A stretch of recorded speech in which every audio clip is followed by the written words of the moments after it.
Hello students, आज हम यहाँ पीरियोडिक प्रॉपर्टीज़ का एक बहुत ही इम्पोर्टेंट क्लासिफिकेशन आपसे डिस्कस करेंगे। मैंडलीव्स क्लासिफिकेशन हम लोगों ने लास्ट लेक्चर में पढ़ा था, जिसमें बहुत सारे ड्रॉबैक्स सामने आए थे। तो हम लोग मॉडर्न्स क्लासिफिकेशन की तरफ आगे बढ़ रहे थे। मॉडर्न्स क्लासिफिकेशन या बोस टेबल जो आप लोग नॉर्मली हमारी बुक्स में देखते हैं, जिसको हम पीरियोडिक टेबल कहते हैं, वो फाइनल आज की डेट में यूज़ की जाने वाली टेबल है जो एलिमेंट्स की प्रॉपर्टीज़ को हमें एक्सप्लेन करने में असिस्ट करती है। अगर मैं ये कहूँ कि इसके बिना केमिस्ट्री सीखी नहीं जा सकती, तो बिल्कुल सही कह रहा हूँ। ये टेबल सभी बच्चों को याद रखनी होती है। कितनी याद रखनी होती है? तो 70-80% 11th-12th पास स्टूडेंट को ज़रूर याद होनी चाहिए। पूरी याद हो तो बहुत अच्छी बात है, क्योंकि हम एलिमेंट्स की हर प्रॉपर्टीज़ को एक्सप्लेन कर सकते हैं अगर हमें पीरियोडिक टेबल में एलिमेंट्स की लोकेशन सिचुएशन पता हो। जब हम इस चैप्टर से बाहर निकलेंगे तो हमें ये पता चल चुका होगा कि इस पीरियोडिक टेबल की क्या क्या इम्पोर्टेंस है। इस पीरियोडिक टेबल में आप यहाँ पे व्यू करें एक बार। मैंने कुछ हॉरिजॉन्टल पीरियड्स बनाए हैं। काउंटिंग करें आप, 7 पीरियड्स हैं, 1 to 7। इन दो को छोड़ो अभी। ऐसे वर्टिकल ग्रुप्स लगा रखे हैं कुछ। काउंटिंग करें 1 to 18, वो वर्टिकल ग्रुप्स हैं। हमारी मॉडर्न्स टेबल के अंदर 18 वर्टिकल ग्रुप हैं, 7 हॉरिजॉन्टल पीरियड्स हैं, या सीरीज़ भी बोल देते हैं इसको। हर एक सीरीज़ में एलिमेंट्स को अरेंज किया गया है कुछ increasing order of atomic number के अकॉर्डिंग। लाइक आप यहाँ पे देखेंगे तो एक एलिमेंट मिलेगा आपको, लाइटेस्ट नोन एलिमेंट हाइड्रोजन, जिसका एटॉमिक नंबर 1 है। Z का वैल्यू मैं लिख रहा हूँ यहाँ पे। उसके बाद आपके पास यहाँ एक एलिमेंट मिलेगा जिसका एटॉमिक नंबर 2 है, ये हीलियम है।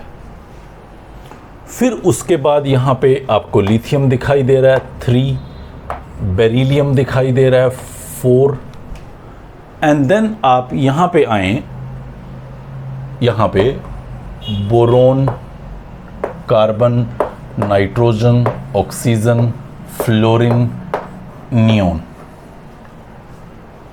3, 4, 5, 6, 7, 8, 9 और 10।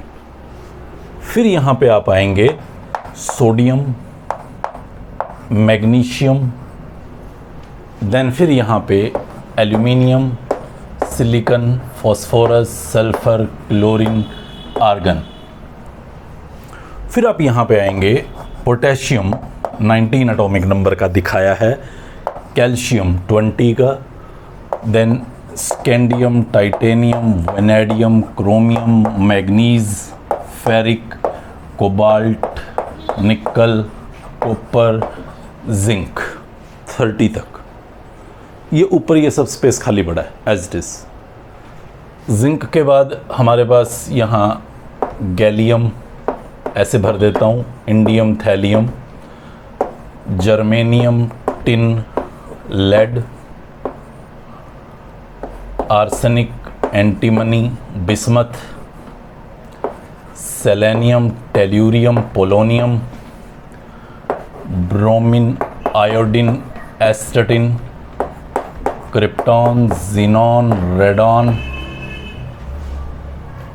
Zinc, cadmium, mercury, copper, silver, gold, nickel, palladium, platinum, cobalt, rhodium, iridium. मैं छोड़ देता हूँ यहीं पे, ज़्यादा हमें कुछ भरने की ज़रूरत नहीं है, सारा भरें हम। बस इतने में ही हमारा काम हम चलाने की कोशिश कर लेंगे।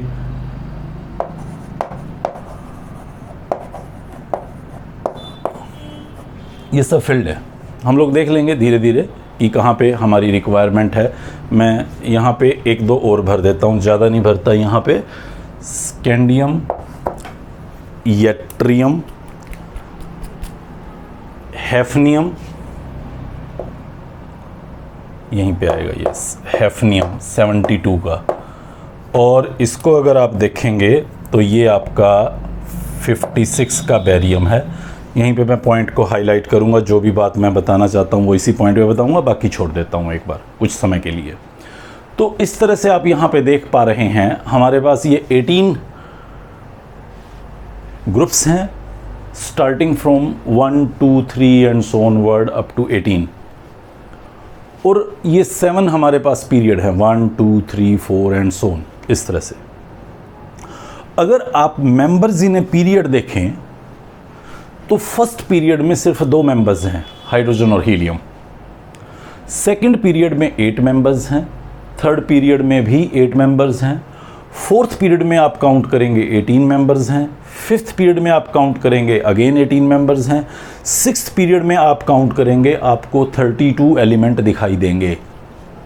32 अभी दिखाऊंगा, पूरी बात समझाऊंगा, इसीलिए मैंने ये हैफनियम को यहाँ हाईलाइट किया है। यहाँ पे एक और हाईलाइट कर लेता हूँ, रदरफोर्डियम को 104 एटॉमिक नंबर का आता है यहाँ पे, तो एक इसको यहाँ पे हाईलाइट कर लेता हूँ। और ये मेरा 88 का है रेडियम, एटॉमिक नंबर्स बता रहा हूँ, 87 और ये 88 का है। बस यहाँ पे हम लोग अपनी बातों को समझने की कोशिश करेंगे, सारी बातों को आने वाले इसी लेक्चर के अंदर। यहाँ पे ग्रुप्स के अंदर अगर आप मेंबर देखें तो कुछ वेरिएशन है। जैसे इस ग्रुप में नंबर ऑफ़ एलिमेंट्स अगर आप चेक करेंगे तो वो 7 मिलेंगे आपको, मैंने 6 दिखा रखे हैं अलग ही। यहाँ पे आपको 6 मिलेंगे, मैंने 5 दिखा रखे हैं, एंड सो ऑन। इस तरह से यहाँ कुछ नंबर अलग है, यहाँ कुछ नंबर अलग है, यहाँ कुछ नंबर अलग है। सो हम लोग जनरली पीरियड के अंदर चेक करते हैं कि कितने मेंबर्स हमारे पास आए हुए हैं। तो आप यहाँ पे नोटिस कीजिएगा, इन लास्ट 2 में 32 एलिमेंट्स हैं, इन 2 पीरियड्स में 18 एलिमेंट्स हैं, इन 2 पीरियड्स में 8 एलिमेंट हैं, और फर्स्ट पीरियड के अंदर आपके पास सिर्फ 2 एलिमेंट हैं, हाइड्रोजन और हीलियम। मैं काम करता हूँ यहाँ पे, ये जहाँ कोई एलिमेंट नहीं आया हुआ उससे एज ए स्पेस, जैसा कि हमारी बुक्स भी दिखाती हैं, मैं भी वैसा ही कर लेता हूँ। आप सोच सकते हैं कि हीलियम को इतनी दूर ले जाके क्यों रखा जबकि यहाँ बाजू में हाइड्रोजन के स्पेस पड़ा था। तो ये जो एलिमेंट्स को अरेंज किया गया है वो एक्सक्लूसिवली उनकी प्रॉपर्टीज़ के बेस पे यहाँ पे ग्रुप्स में डाला गया है। ये ध्यान रखा गया है कि किसी भी कॉस्ट पे एलिमेंट जो आप पुट करें एक ग्रुप में वो प्रॉपर्टीज़ में डिफरेंट नहीं होना चाहिए। और हीलियम का जो कैरेक्टर है वो नियोन आर्गन क्रिप्टॉन के साथ ही मैच करता था। यहाँ अगर मैं सोचूं कि यहाँ डाल देता बेरिलियम मैग्नीशियम के साथ, कुछ 1-2 बातें मैच कर जाती होंगी, बट एक्सक्लूसिव प्रॉपर्टीज़ वहाँ कभी भी मैच नहीं करती थी, जिसकी वजह से हमने उसे वहाँ जाके रखा। ठीक है, एलिमेंट्स को एटॉमिक नंबर्स के इंक्रीजिंग ऑर्डर में अरेंज किया, और एक रेगुलर इंटरवल के बाद, वो रेगुलर इंटरवल आपका 2 एलिमेंट्स का हो सकता है, 8 का हो सकता है, 18 का हो सकता है, या 32 का हो सकता है। एक रेगुलर अरेंजमेंट के बाद एलिमेंट जो रखा गया उसकी प्रॉपर्टीज़ प्रीवियस वाले के साथ रिजेंबल करती थी। ये बेसिक क्राइटेरिया था इस मॉडर्न्स क्लासिफिकेशन का। हम पीछे मेंडलीव तक ये बड़ा स्ट्रेस में रहे कि एटॉमिक मास कैसे रेस्पॉन्सिबल हो सकता है प्रॉपर्टीज़ के लिए। तो एक साइंटिस्ट हुए मोज़ले, उन्होंने एक एक्सपेरिमेंट किया जिसमें उन्होंने रेडिएशंस जो एमिट होती है एलिमेंट से, एक्सरे रेडिएशंस, तो उसके फ्रीक्वेंसीज़ को देखा कि उनकी फ्रीक्वेंसीज़ जेड के ऊपर डिपेंडेंट हैं। जेड मतलब एटॉमिक नंबर, और एटॉमिक नंबर मतलब number of electrons. Number of protons होते हैं वैसे एक्चुअली, बस एटम के केस में इलेक्ट्रॉन्स प्रोटॉन्स के बराबर ही होता है। तो उन्होंने ये सजेस्ट किया कि जो पीरियोडिक प्रॉपर्टीज़ मैच कर रही हैं एक रेगुलर इंटरवल के बाद, उनके पीछे रेस्पॉन्सिबल फैक्टर शायद एटॉमिक नंबर होगा, इलेक्ट्रॉन्स होंगे, ना कि उसका एटॉमिक मास होगा जो हम आज तक यूज़ करते हैं। अगर आप किसी भी ग्रुप के मेंबर्स को यहाँ पे देखें तो आपको उसकी एक चीज़ बहुत कॉमन नज़र आएगी, जिसकी वजह से शायद उनकी प्रॉपर्टीज़ एक दूसरे से सिमिलरिटी शो करती हैं, और वो है उनका इलेक्ट्रॉनिक कॉन्फ़िगरेशन।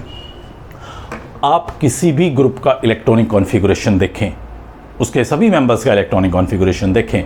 जैसे मैं इसको चूज़ करता हूँ, कार्बन को, हमें पता है कार्बन का 6 एटॉमिक नंबर है। सो मैं इलेक्ट्रॉनिक कॉन्फ़िगरेशन लिखूंगा तो ये कुछ ऐसे आएगी, 1s2 2s2 2p2।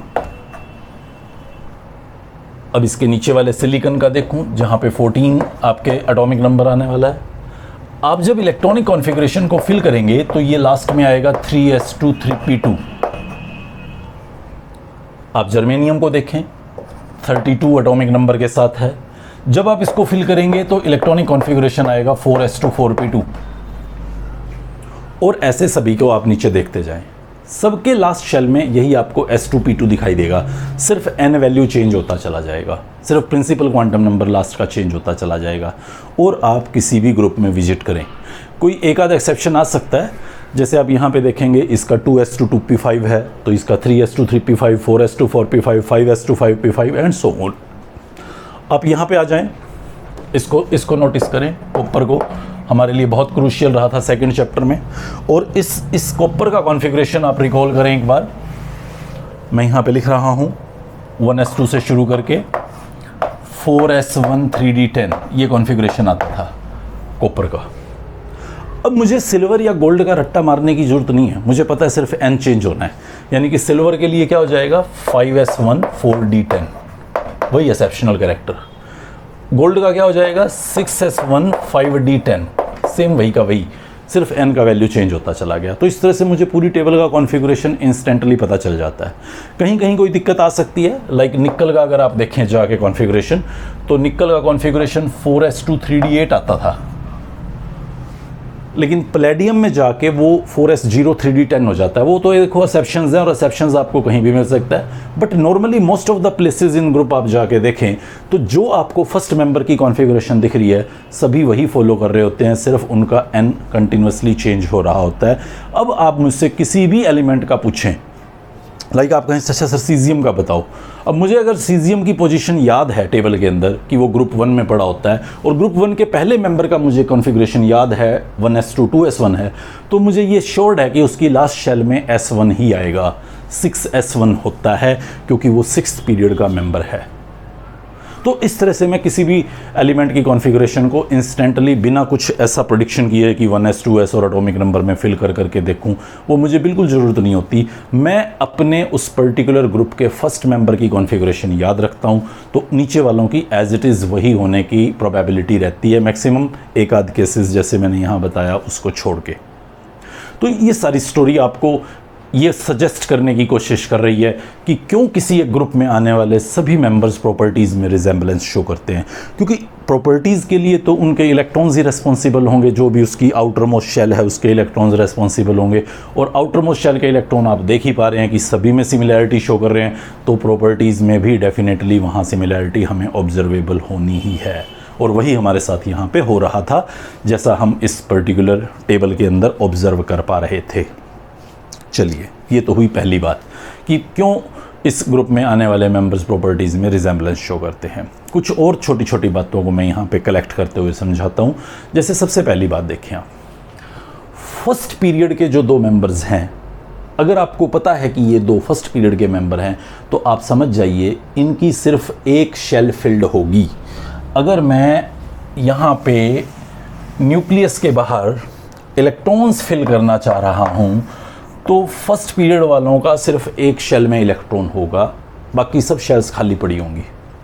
Second period वालों की 2 शेल्स फिल्ड होंगी, थर्ड पीरियड वालों की 3 शेल फिल्ड होंगी, और इस तरह से आप आगे बढ़ते जाइए। फोर्थ शेल के जो मेंबर्स, फोर्थ पीरियड के जो मेंबर्स होंगे उनकी 4 शेल्स में मैक्सिमम इलेक्ट्रॉन आने हैं। ऐसे ही 5th पीरियड वालों के 5 शेल्स में आने हैं, 6th पीरियड वालों के 6 शेल में आने हैं, और 7th पीरियड वालों की ही 7th शेल स्टार्ट होगी, 7th शेल फिल्ड होगी। अगर मैं थर्ड पीरियड के मेंबर को जाके देखूं तो किसी भी सूरत में मुझे उसकी 4th शेल में इलेक्ट्रॉन्स दिखाई नहीं देंगे। ये बहुत इंपॉर्टेंट बात है जो आप पीरियड उसका पता करके बता पाएंगे कि उसके कितने इलेक्ट्रॉन्स फिल्ड होंगे, किस शेल तक इलेक्ट्रॉन्स फिल्ड हो सकते हैं। तो ये तो रहा हमारे पीरियोडिक सिस्टम पे कि पीरियड देख के हम एलिमेंट के बारे में क्या आइडिया लेंगे। एक बार इन बॉक्सेस पे भी ध्यान दें आप।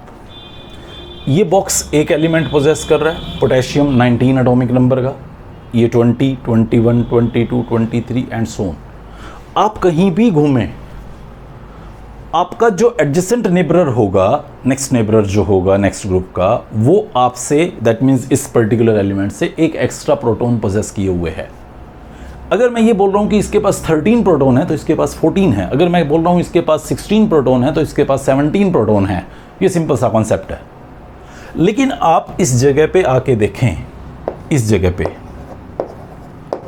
यहाँ 56 एटॉमिक नंबर का एलिमेंट रखा गया है, बेरियम, और यहाँ पे समटाइम ऐसे लिख दिया जाता है लेंथेनम, और नीचे मेंशन्ड है 57, और फिर उसके बाद नेक्स्ट के अंदर लिखा है हैफनियम 72 का।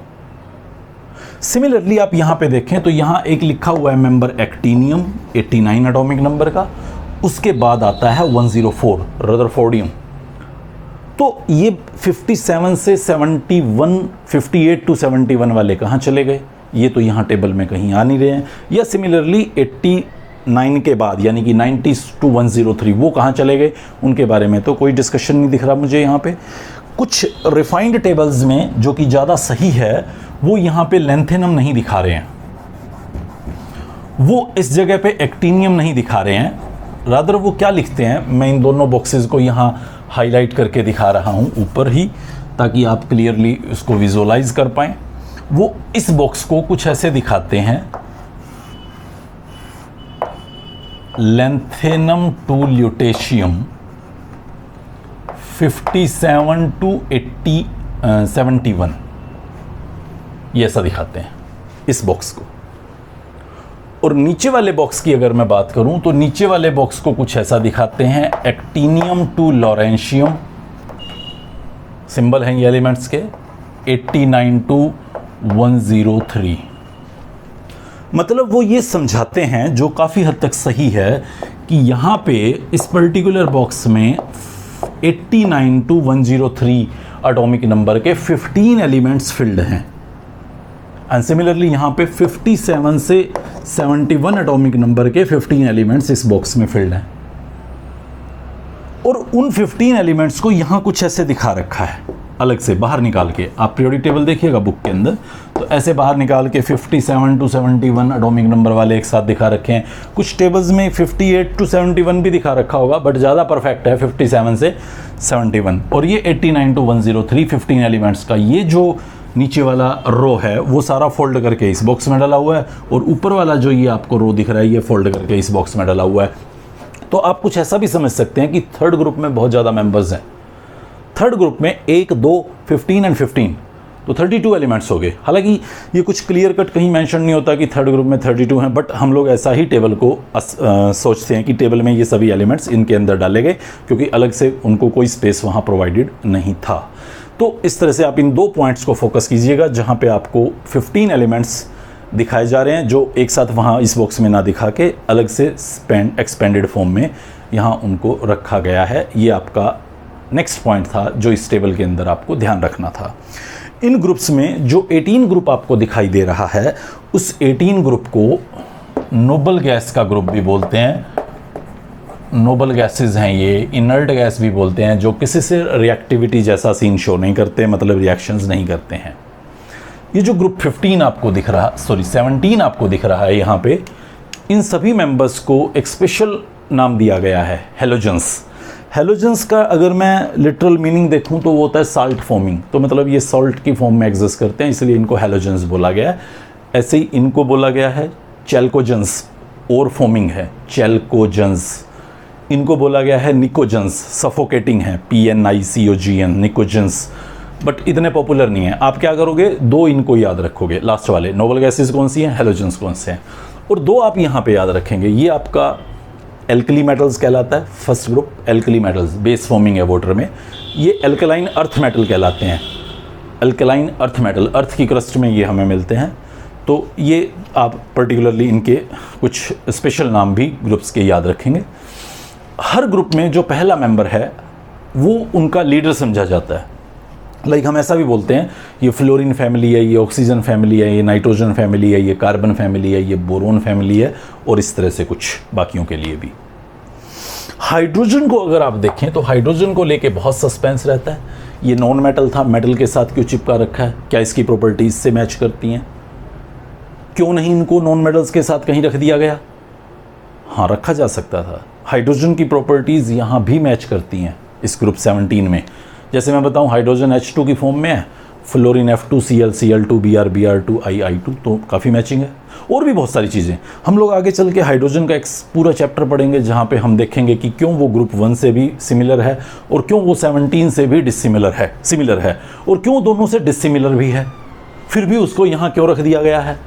क्या वो यहाँ सेट है मेटल्स के साथ? तो ऐसी बहुत सारी बातें हैं। मैं ये कहूँगा कि सेट तो नहीं है वो, इसीलिए हम जब इनको पढ़ते हैं तो हाइड्रोजन को नहीं पढ़ते, इनको पढ़ते हैं तो भी हाइड्रोजन को नहीं पढ़ते। रादर जब पूरी टेबल को हम पढ़ते हैं तो हाइड्रोजन को अलग से पढ़ते हैं। तो ये यहाँ रखा जरूर गया है ग्रुप 1 के ही अंदर, लेकिन ग्रुप 1 से वो मैच कर रहा है ऐसा हूबहू बिल्कुल भी नहीं है। काफ़ी डिसिमिलैरिटीज़ भी हैं। हाँ, सिमिलैरिटीज़ तो हैं ही सही, जिसकी वजह से रखा है, बट डिसिमिलैरिटीज़ भी बहुत हैं। वो मैं ज़्यादा डिटेल यहाँ पे अभी डिस्कस नहीं करूँगा। एक बार फिर आप दोबारा से इस पूरी टेबल को फोकस करें। हम लोग सारी छोटी छोटी बातें इसके बारे में पढ़ने की कोशिश कर रहे हैं। ये देखें आप यहाँ ग्रुप नंबर 13 से लेके और ग्रुप नंबर 18 तक टोटल आपको 6 ग्रुप्स दिखाई दे रहे हैं। रादर मैं ये कहना चाहता हूँ कि ये पूरी पीरियोडिक टेबल का एक ब्लॉक है, जिसको मैं नाम देना चाह रहा हूँ पी ब्लॉक।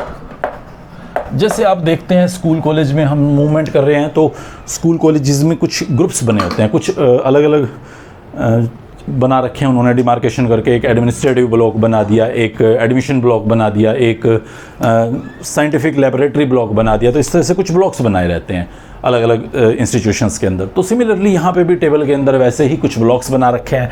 आप राइट साइड पे जो देख पा रहे हैं 6 ग्रुप्स, उनको मैं नाम दे रहा था पी ब्लॉक। और आप एक्सट्रीम लेफ्ट साइड देखें, ये 2 ग्रुप्स, इसको बोलते हैं एस ब्लॉक। ये आपका एस ब्लॉक है। ये जो सेंटर पे आप देख रहे हैं 10 ग्रुप्स, ये सारा का सारा डी ब्लॉक है। इसको देखें, ये बाहर निकाल रखा है घर से 2 लाइनें, इसको बोलते हैं एफ ब्लॉक। कैसे इनको डिसाइड किया गया कि ये एफ ब्लॉक है या डी ब्लॉक है या पी ब्लॉक है या एस ब्लॉक है? उसका बड़ा सिंपल सा क्राइटेरिया रहा है। आप किसी भी एलिमेंट की कॉन्फ़िगरेशन करें और देखिए उसमें लास्ट इलेक्ट्रॉन कहाँ एंटर होता है। अगर वो लास्ट इलेक्ट्रॉन एस ऑर्बिटल्स में एंटर हो रहा है तो ये एस ब्लॉक का मेंबर है। अगर वो पी में एंटर हो रहा है तो पी ब्लॉक का मेंबर है। अगर वो डी में एंटर हो रहा है तो डी ब्लॉक का मेंबर है। और अगर वो एफ में एंटर हो रहा है तो एफ ब्लॉक का मेंबर है। ये मैं पूरी तरह से परफेक्ट बात अभी नहीं बता रहा हूँ, अभी जस्ट इंट्रोडक्टरी बता रहा हूँ, फिर इसमें मॉडिफिकेशन करता चला जाऊँगा कि ये जो मैं बोल रहा था कि डी में एंटर हो रहा है तो कौन सी डी, या एस में एंटर हो रहा है तो कौन सी एस, ये सब बातें भी मैं यहाँ पे आपसे शेयर करूँगा। बट प्राइमरीली आप देखें कि पूरी टेबल जो आपको यहाँ दिखाई दे रही है, उस पूरी टेबल के अंदर आपके पास 4 ब्लॉक्स हैं, S, P, D and F. ये 4 ब्लॉक्स उनकी इलेक्ट्रॉनिक कॉन्फ़िगरेशन के बेस पे बनाए गए हैं कि लास्ट इलेक्ट्रॉन कहाँ पे एंटर होता है। चलें नेक्स्ट पॉइंट पे हम लोग यहाँ वर्कआउट करेंगे और ये देखने की कोशिश करते हैं कि ये ब्लॉक्स हमें क्या इन्फॉर्मेशन देंगे। ये मैंने किसी एक एटम को रिप्रेजेंट किया है जहाँ पे 6 शेल्स दिखाई हैं मैंने, जिनके अंदर इलेक्ट्रॉन्स हैं। हालांकि इलेक्ट्रॉन मैंने सिर्फ एक ही दिखा रखा है, लेकिन आप समझ लें कि इनमें कुछ और भी इलेक्ट्रॉन्स होंगे। ये लास्ट फिल्ड शेल है जिसके अंदर आपको इलेक्ट्रॉन दिखाई दे रहा है। इस शेल को मैं बोलता हूँ वैलेंस शेल। जो लास्ट फिल्ड शेल है उसको बोलते हैं वैलेंस शेल। इस वैलेंस शेल में यानी कि 6 शेल में आपको पता ही है 6s होगा, 6p होगा, 6d होगा, 6f होगा, या हाइपोथेटिकली बोलूँ तो मैं 6g भी होगा इसके अंदर, 6h भी होगा इसके अंदर। यानी कि इसके अंदर 6 सब शेल्स होंगी, उनकी सबकी अलग अलग ऑर्बिटल्स होंगी। ये आपकी वैलेंस शेल नहीं है। इसमें भी हैं s, p, d, f, g। इसमें अगर आप देखेंगे s, p, d, f, इसमें आप देखेंगे s, p, d, s, p, s, ये सब शेल्स हैं इन सब के अंदर, जैसा कि हम लोग पीछे कैलकुलेट करके आए क्वांटम नंबर्स के अंदर। तो ये जो शेल है जहाँ पे ये इलेक्ट्रॉन आप देख रहे हैं, ये वैलेंस शेल है। इसके अंदर की जो s है वो वैलेंस s होगी, इसके अंदर की जो p है वो वैलेंस p होगी, इसके अंदर की जो d है वो वैलेंस d होगी, और इसके अंदर की जो f है वो वैलेंस f होगी। यहाँ पे आप आएँ, ये वैलेंस शेल नहीं है, ये लास्ट से अंदर वाली शेल है। इसको बोलता हूँ पेनल्टीमेट शेल। पेनल्टीमेट शेल, इसमें भी SPDF थी, वो पेनल्टीमेट S होगी, वो पेनल्टीमेट P होगी, यहीं पे पेनल्टीमेट D होगी, यहीं पे पेनल्टीमेट F होगी।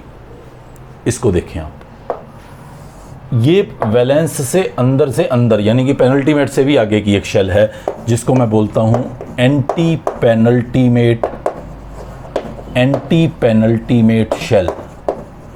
इसके अंदर भी एंटी पेनल्टीमेट एस होगी, एंटी पेनल्टीमेट पी होगी, एंटी पेनल्टीमेट डी होगी, एंटी पेनल्टीमेट एफ होगी। अब ध्यान दें, थर्ड में एंटी पेनल्टीमेट नहीं है, फोर्थ में है, क्योंकि उसकी लास्ट 6 थी। अगर सपोज किसी भी एलिमेंट का वैलेंस शेल 5th होता तो फिर ये उसके लिए पेनल्टीमेट होता और ये उसके लिए एंटी पेनल्टीमेट होता। बस इससे आगे वालों का हमने कोई स्पेशल नाम नहीं रखा हुआ होता। मतलब आप समझ जाएं, outermost filled shell valence है, उससे अंदर वाली पेनल्टीमेट है और उससे भी अंदर वाली एंटी पेनल्टीमेट है। अब उस पीरियोडिक टेबल को फोकस करें, दिमाग में रखें, चाहे तो बुक सामने रखें जहां टेबल आपको दिखाई दे रही है। उस पर्टिकुलर बुक में आप देखेंगे एस ब्लॉक के जो 2 ग्रुप्स है उनकी कॉन्फ़िगरेशन जब आप करके देखेंगे तो सबका लास्ट इलेक्ट्रॉन वैलेंस एस में घुसेगा, पी वालों का लास्ट इलेक्ट्रॉन वैलेंस पी में घुसेगा। एक हीलियम एक्सेप्शन है वहाँ पे, हीलियम को देख के कंफ्यूज मत होना, वहाँ पे लास्ट एस में ही घुसता है, 1s2 कॉन्फ़िगरेशन है, बट वो एक्सेप्शनल है, बट प्रॉपर्टी क्योंकि वहाँ मैच करती है नोबल गैसेस के साथ तो वहाँ रखा गया है। सो एस में और पी में हमेशा लास्ट इलेक्ट्रॉन उनकी वैलेंस एस और वैलेंस पी में ही घुसता है। बट डी ब्लॉक के जो मेंबर्स हैं उनकी जब हम कॉन्फ़िगरेशन करते हैं तो उनका लास्ट इलेक्ट्रॉन वैलेंस डी में नहीं जाता, पेनल्टीमेट डी में जाता है, और एफ वालों का पेनल्टीमेट में भी नहीं, एंटी पेनल्टीमेट एफ वालों में जाता है। तो हम लोग नेक्स्ट लेक्चर के अंदर इस पॉइंट को पूरी तरह से डिस्कस करेंगे कि कैसे इलेक्ट्रॉन पेनल्टीमेट में या एंटी पेनल्टीमेट शेल्स में जा रहा है। वो हम लोग अलग अलग एग्जाम्पल्स के अंदर स्टडी करके आपको ये बात बताएंगे।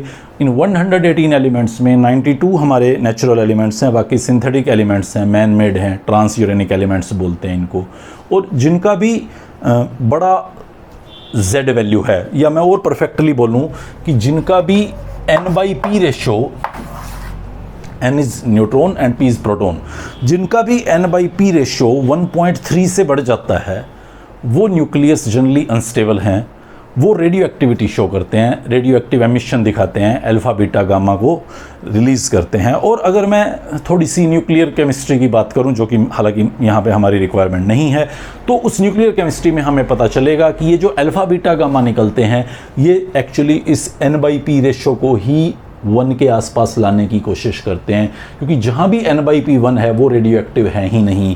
आप एक एग्जाम्पल देख लें, कार्बन 612 और कार्बन 614, न्यूट्रॉन प्रोटॉन निकालें, न्यूट्रॉन बाई प्रोटॉन रेशो देखें, इसमें न्यूट्रॉन बाई प्रोटॉन रेशो 1 आ रहा है तो ये स्टेबल है। इसमें न्यूट्रॉन बाई प्रोटॉन रेशो अगर आप देखेंगे 8/6 तो ये 1.3 क्रॉस करता दिखेगा आपको, जिसकी वजह से ये रेडियो एक्टिव है। जितना ये न्यूट्रॉन बाई प्रोटॉन रेशो ज़्यादा होगा, यूरेनियम का निकाल के देख लेना आप, बहुत ज़्यादा आएगा वो, तो जितना न्यूट्रॉन टू प्रोटॉन रेशो ज़्यादा होगा उतना ज़्यादा उसका रेडियो एक्टिव एमिशन होने का चांस होगा। फाइनली यही एक क्राइटेरिया नहीं है, क्राइटेरियाज और भी हैं, तो खाली इसके ऊपर नहीं बता सकते, बट ये एक फैक्टर है जो हमें उसके एमिशन को सजेस्ट करता है।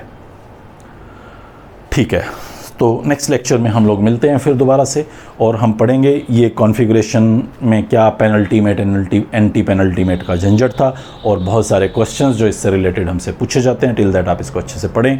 Good bye, take care.